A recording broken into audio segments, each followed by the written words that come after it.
do yere do ne nyonde on dem senu fanga de ka fo ko dem senate mochi more bi yeshi. إن الحمد لله نحمده ونستعينه ونستغفره ونعوذ بالله من شرور أنفسنا وسيئات أعمالنا من يهده الله فهو المهتد ومن يضلل فلا هادي له وأشهد أن لا إله إلا الله وحده لا شريك له وأشهد أن محمدا عبده ورسوله صلى الله عليه وعلى آله وصحبه وسلم تسليما. عباد الله، لقد عظم الله من شأن بيوته وأضافها إلى نفسه إضافة تشريف وتكريم.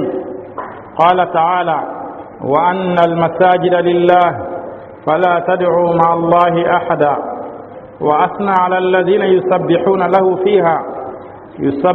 له فيها بالغدو والآصال، ووعدهم بجزيل الثواب يوم الحساب. قال جل شأنه: في بيوت أذن الله أن ترفع ويذكر فيها اسمه يسبح له فيها بالغدو والآصال رجال لا تلهيهم تجارة ولا بيع عن ذكر الله وإقام الصلاة وإيتاء الزكاة يخافون يوما تتقلب فيه القلوب والأبصار ليجزيهم الله أحسن ما عملوا ويزيدهم من فضله والله يرزق من يشاء بغير حساب. وشهد بالإيمان لمن أمرها بإقام الصلوات فيها وأكثر من اعتيادها.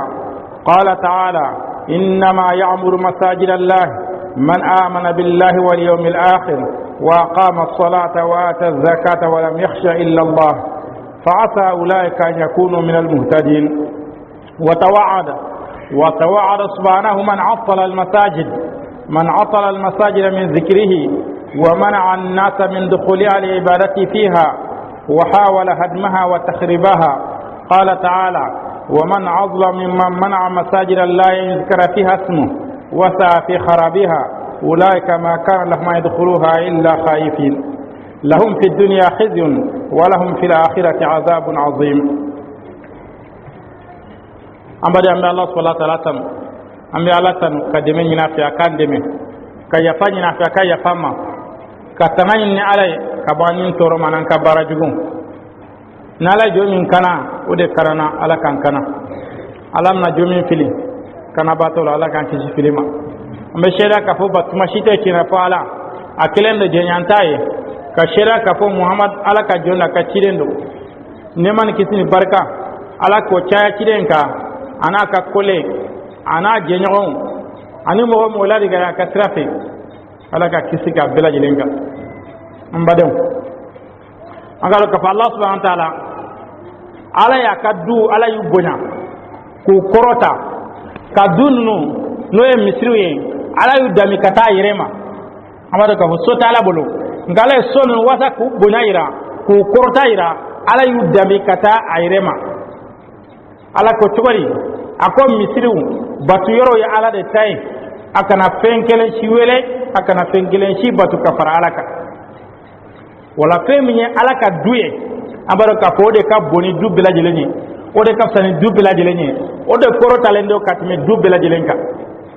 bar adama de ala nyere se yanno anyere daman nyon tela ma baka du fama ka du doni ba ka du bila jelemba do ka fo tangane bonya do be blauka katme duwero ka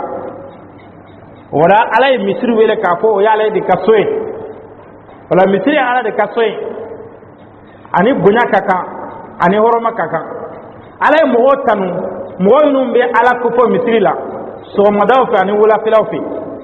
ala yulahidum sarabala lahara dona ala ko tugadi misri nun kibarala ala ko dusku norale mu'minu limanajon ala ko lube sode kono sominu ala ire sona ka fo oluka korota ala to ka fo kono so madaw fi ani wala daw fi cewbe ala ko fo kala so madaw fa ni wala o cejmonye ala ko sali fere o tolu sula ka bo ala ko foma julaya bara dahir men yini ala ko tolu sula ka bo ala ko foma o tolu sula ka bo misritama ka funga barakacha kila un kacha an suglale lo sano ol tolu balka o misir tama bari o tolu balka bo sali jolima fo tolu balka bo jaga dilima ala sani terefo ngala nye bara akore ka ho jie bara o tolu balka bo ala ko foma o tolu balka bo misir tama bara olu be sira donye munalu be ta misir la buka sani tere tuko buka bara tuko buka baroda teno buka demba tuko ka wuli kata ala ka farda di ube sira donne nye domi Allah subhanahu wa ta'ala yo foka fo donga gele ako dusugumbe yere dusugumbe lamaga ani nye filelu nyobe boso ala ho fangere fe o dona dusugumbe na fo gonona o don srande odi ato lubere wuli kana ala ka farda di adi chogola adi yorola wasa ala ku kisi ala ku tanga kabo o doyin o matibama kabo o doyin o balauma wa ala ko tigila mo minun sona nenefe su dibife lega kala ka barado teno ka kileon jolenteno ka bo forola ka wuna ala ka farda di ka fo ala bolu de sara nyumana la hara dona ye bara nyuma minke afle bara ro dila ala betla ku jidi akaf sama tela wala kala be mo de karjege mo mi ajja ka suru haketala ala shedani limanai mo ye mo minu nya ala ka du matrafa ka ala ka du kula ka ala ka du tanga ala ko togori ala ko mo de be ala ka du jo ka ala ka du kula mo minu dara ala la ani don laba ka salijo o ko de ka fo mo me dalala e madan don labana et se ala ka du matrafa ni yere ye ka foy mo gote misir tala i mo gote salikola ya toro yoro ka salieno shedia ka fo hal salimana mana fulu limana ma sabari duskuna islamia bere ka limana mana ala ka kuma kanido ala ko mo minun dalembe ala kola ani don laba ulu de ala ka du matrafa kala ka du kula kala ka du jo ala ka du jole jumenye kata sali ala ka du kono ka wajilu ka kono ka kalan ka kono aka nyogon dalaji ala ka du kono odi ala ka du matrafa liye odi ala ka du kula liye no na so la ka nya ka pendri ka karoda ala ka tapida ala ka sumaya ni ala kote fo kono sali tega kono abana no tilen ka misiri de kapsa ni misiri belajele ni ala ko fo min kero kono make misiri sikono tilen be sale misiri mina bode kumbo kono tamoro nyaga de kumbo sanfi sanku me da kono wala so indlalite nala ko ala ka du joli ala ka du jole jumenye baram be ka kono ala ko be ka kono salim be ka kono odedo wa ala ko tigila mo olu min be ala ka du tanga ka matrafa akachala olu de makarano ni ala ka faraluka ala mo baba mo mi ala ka so bali ka fa be ala ka so tia ka fo ala ko te ka kono misri jona kumin kama o kun o kana se ga nyesoro ala tigi baba ala ko tugodi ala ko mo ci ka to ni mabbo ka te mo ka mo mi ala ka so bali ka fa ala to te fa kono ala ka du ka fo ala to te fa kono ede ka hakila koroye ka misri datugu ka misri bali kalante ka kono wajiri te ka kono sali te kala uye e ka bara de ka misri tala ka mo sabu te ka mo décourager mo be na misri la re e bo le décourager misri tew sali tew ara folo mo inoru lagoshi ara flara mo inoru lagoshi e ke ta mo be ta betla ko lu par o lu décourager tu wani mo ya dabla ni ka kuma nye ibe do ayina mo nyebe la ne tara ubeta e banakata wa mo banakata inofe o bela jelen jurumu bika e bado ka fo ne tara misrila e mani nyesi misrima misribe jamato mo be nyesi misrima dugu kono be nyebe de la wala e banaka misri ka to no ka yeleme ka to akara sabu ya mo faru fagala bela jelen misri ka misri to no misri tiana wa doni be jonku adoni be de kunde wala mbadem anganya do misrila angana tiya angana ka tieni sabuye mo fe nabe ala ko barake abe tala ga fardi abe ala suso minke o ala suso bani ala dici ala ko tugoli lahara donna ngala ko baro bina sumade ibe jugman ke tugo nabe ka nyuma nke wala ibe fari ibe munke e ga nga dego encourager aka jando salina ngatile ni mina o dabla ni mbara min file no dabla wala ngai ka aka sali refna dabla ko ala ga mi ta dabla ko ala ga sali dabla barabe ka ala susoke ona ya be dabla la sumani na yala tuwa sumani ko ye jumanye ay mi mange ka digmanke mi mana giri Allah haradona wa o de be jate nga ere teta eta fe mo ko kata ani rek ma kono parle mo go ga nyonyale na e ba fe be ka ke muna ni be kata e kele teta mo be la gochi o la gochi strango teta e ba fe de jama ka chaya ifana ka jama ka chaya wala ona ka jama jekuliye islameuna misri tala na ku jama jekuliye wala ana fere ulu la gochella ana fere ka borda ulu la gochella ulu sabatilla mbade an ka hagili soro ala kira sala ala ko ti la mo ulu manga do misri la fu strane mo ko misri tete jo ala ko te ko misri kono misri jona kumi ngam o teke o ti la mo strane de kanga na misri la ala kira ala mo wala shu misri salika bukhari muslim ya ma filaka wala kira ala kira go sallallahu alaihi wasallam ka foni mo mi sojo alay ibe ala ni da ni nayi la hardona ala be soje ya aljina kono mo ye sojo alay ibe ka ala ni da de nyini sojo le juma nyango de foka bara de kake parati de kake sal de kake sola wala kira go chogodi har saberela mo wolon blami nube de sumana la haradona ala ka sumana ala kira ko mo wolo bla do jumanye cemi a hakil dulbe misrila la haduna tlebe gileya tlebe surunya mo be sra funjanu be kalaya wasiyu be bon ngala kira ko o kalaya bainare ala be mo wolo blanta mo sugiya wolo bla jama sugiya wolo bla kudo la rasi sumana olute tle don olute kalaya don o jama do kile jumanye ala kira ko mo mi hakil dulbe misrila wati be ale hakili be misir ko de la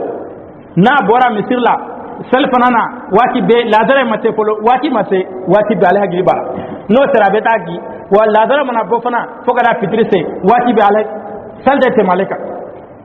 nga mo mi eti hakili tala ni wati mana temede selfana ma wele polo de selfana mena ka sali koy awa ne kunda kalamo ladara mate polo ama sali wele kamel bi mi koral nunu mo gari jigida mi korok gafa ma salwele kame ni be sira ko ma salwele kame salbe ke togodi ni le sira a iba soro salwele nyina na bide iba sara darrendo bide anta laje wala be ta na sara mana a darrendo ina salwele mo gona do ka fuwati sira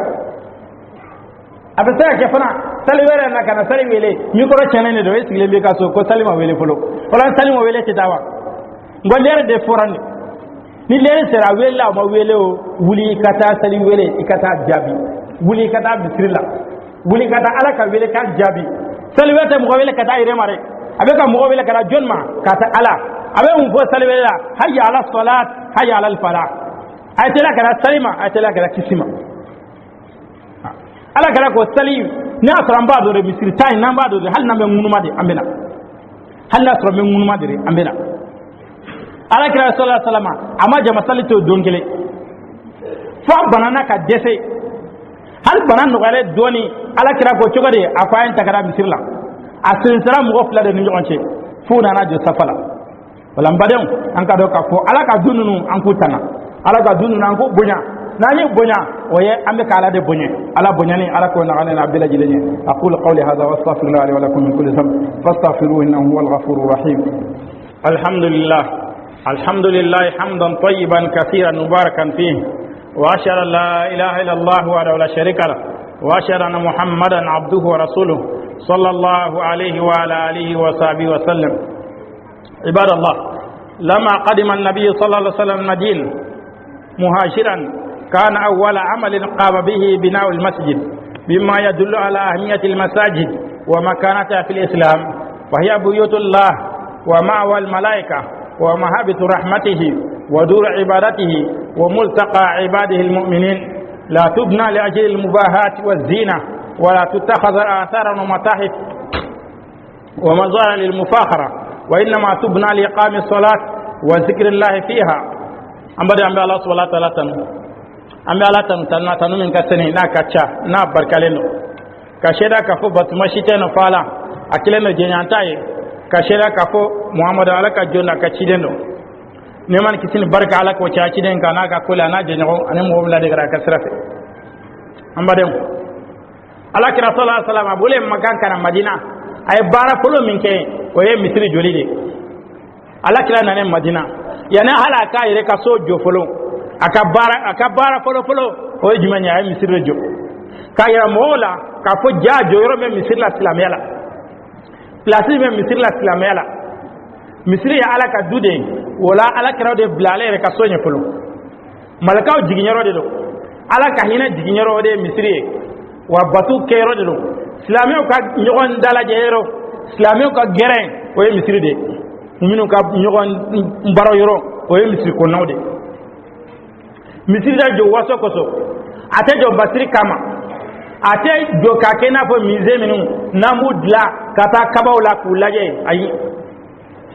misiri ba jo mun koso ala kofo sali joli qur'ana kala wajili wa misiri te jo kam misiru datubu ina fo debo wati bilajelena ni na dugu kono wati be misiri da soleno ibe ta on ka togo dala misiri dola an ka burusu kono misiri dola ibe tile siɲɛ tanke dugu kɔnɔ i tɛ misiri dayɛlɛ ɲɛ sali waati duuru bɛ tɛmɛ misiri tɛ dayɛlɛ bɛɛ lajɛlen bɛ ka kipe a ka baara la bɛɛ lajɛlen sɔgɔlalen don n'i taara misiri dɔw la i b'a sɔrɔ alimami ni mɔgɔ kelen alimami ni mɔgɔ fila misiri jama i bɛ se ka da i bolongoni na dugu dun falen bɛ mɔgɔ la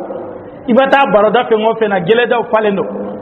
barodaw falen don magasadaw falen don wala misiri la mɔgɔ kelen mɔgɔ fila bita misiri do la tire be kabo yakko misiri ni islamiyya tamace ba folo e misiri de salite wele dugo dugula ni salite wele dugo dugula islamiyya ide kelere kuntara bi dugula be jo fode salwati kase ni sali wele kama me be bi dugula baro ka fa islamiyya dugute wala islamiyya na nyoro soro yoro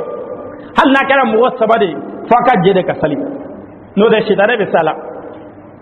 hal na kira mugo sabade abe sigidala abaka bugudala abaka chigedala am mugo saba fo aka faranyon gada ka yoro de yira nyoray salibati mana kame nyogon sirana mina sali o surta ayre jera ka muslimin jo ala ko fo kama o misri betla ka datugu tum o betle ka datugu baran ko jetela mugo min nolo jesera mugo banabato to korba min ni baratu latum utem mago nyatum olu de kangara misrila ka nganga barada blakata ay afrene do an ki pelene do wala ina kunya jumanye mbadon an gado ka fanga hagli suru misru man ka datu gure misri man ka datu sali wati be misri ka nga dalidi sali wati mona ba ala ko fo ka ke nafila ka ke qur'ana ka kala wajilu ka ke du'a ka ke misri kono wala batu noro o be yele misru defi wala silame jamon olu be nyogon dalaje misiru de fi onna ala ka duna minun bena olu jiginyoro o ye misiru de kata misirla abi adamaden abi ka bara nyuma aba chaya abi ka juguma aba tusa ni bori ka so ka saljita ibe sendanya fengo fenta ala kira ko togori ala be nyuman kele ala bo sibe ni e sen jigi juguman kele o be tusa fo ga rise misirla o e dongo de o e sali wadi fengo fenyi ni bora ka so foga disa misila ibe senda fe ngo fe ngabela jele be jatele wani sigra misiri kono malika be yafadeli ki tange kito misiri kono ibe ka sali makono wa be jate na fe be saldela ala kira ko sahaba madondola yali de bara ira lawa barami nala be jurumu tusanaye ala be daraja korota ko ala kirawo irana bari hera baraka dane ala kira ko ka salji daifa gileyaka ka senna chaya kata misirla ka sali kono sali ko fe wala kira ko wore ribatu de ka arma de ki ga ko bila jelembe ala koma ki wuli ki fasobla ki ka dembaya bla ka daga kele dala ka daga silame ka gina ibe ka silame jama tanga o de ribatu o de batu bila jelen daraja ko talenye wala kira ko be suroni jumanye ka sali wati duru ka matrafa wati bila jelena ibe misir sirala madam kata misirla su jibril fe o be ke noro de asigila mo ila haradona an ka nya to misir salla surtout safo sali ani fajr sali bar ala kira ko sallallahu alaihi wasallam hadisa dola ako sali wati linga gele munafiqu ka ako e safo sali ani fajr sali wa ala kira ko nu dumba don fe me sali wati plena aku kumbena de halna turbe munumade wala mbadon an ka nya to misirla baraji bade basoro misirla ni wula kata itamato bela jelen baraji islam maraji malko be yafa deliki ni sali bana itora misri kono fokati bo abe ko be saljela malka wa ko ala yafama ala kasa ala hine ala yafama ala hine ngani bela jelen ko sey an ka do kafo silame chama bi an faratilenro an sugulalendo ni ko be rode ni baraji bambe wesoro kasoro drame ki kun tangati kun ibo fo di alama ibe se kan bela jelen soro barabaw nyina kafo ni fenta bola se kala ko soro ko fandale moye sengede moye an bana yirede no ni sone yireye ala sira chamale di ma be se kala soro kasoro ma foybo ima drame bo ima tamakelembo an gana bakhliya mo chamale bi no bakhalni wati fidini ni sali wati duru jatemina ni abela jelen faranyon ka abebe erjolima 24 ko ika boka ika so ibena parda sali katlaga segati ika so midi tanko nana midi tanduru ko nana na chara milti muga o duru e joli milti muga anka kewere o duru o joli ler kele ani doni ate ler fila da falemo ler kele ani milti binani ora ere muga ni fla ani milti muga obi bolo chugo min kadi ko keteno wala mbadon anganje to salla anganje to na jonana anganje to misri jogola misri alaka dude manga mange misri kono ala kire kagar gelenda la ka nyoon jabi misri la kam manga ti nyoona misri la o e fenye femi balelo ala kire kagar gelenda la nayo yedro wala ka do kafo wala fitnani balawum o wati sunyanare misri kono ala ko fo de beno ala ko baro ala ko kuma nafila sali wajili hal ni be kuma misri kono hal ni be kalage misri kono bi kam majigide igana me gore sugla gani donan ka misri kono bi baraw iwa fambe sugude kono wala kara go sugum manka o kana ci misri kono sugum manka kono ci misri kono akana perenyo ngina misri kono o balede do diego kibara kana fo misri kono fen tunne o kana nyine misri kono ala kala ko ni mo fengo fenya ka fentu ne ni misiri kono aya ko ala kana to aka yetu oda jabi fentu ne ni na ode ko fo misiri kono ka funga ni fentu na ala kala ko aga jabi de ka ko ala kana to fenga ye misiri ma joni kama misiri jokunto yi wala mbada anga hakili so anga misiri jogo anga tanga anga kuma chogo do misiri kono anga ko yoro fengo fembeno ko na tiyude do yoro fengo fembeno ko kalfalembe mo godoma wala misiri ko naw aye kuma to almami bolo ani misiri we law olumana min fo odedo ni e femi nye numa fem fola wala ena na salide iga salige kata ikinyete moka ni ayo ma fem fola iba turu fentala de o nyabala tembala ngannan ko ngani fem fo na bina ni balaw mi fitna me ko juguno yi ibi dade ko ngala kala kele ga magandaile ala kala ko alkaba filene kureshu ma jojo tukola nga na kwa ga saga ga sana bina ni balaw ala kala to tukola kate makaten ne tal kaba yoro tobe kenema ni be tawafu ge ni dona ko ni ka tawafu be tian ngala kala to no nga ni be ko ga yere ga kolandie e mana mitri kono ni be tano bela de len ko be nyogon dla aw bela ni dla liwa man ka de be wuli ne ko ina mabbe ibe se ka almami wele kofe be se ka mitri wala ibe kofe ibe mitri nyamo ko de wele kofe a aw man injete mina wa ni be mitri kono ate kuma ninka na dara kuma fe no be kuma ka na dara kuma fe nde ko fa mba kalama wala an kuma na ka koro ube ya ko be tande ni ya ma kuma ni nyoro ni sawde bala nga be kana ko ka fo be na nyogon corriger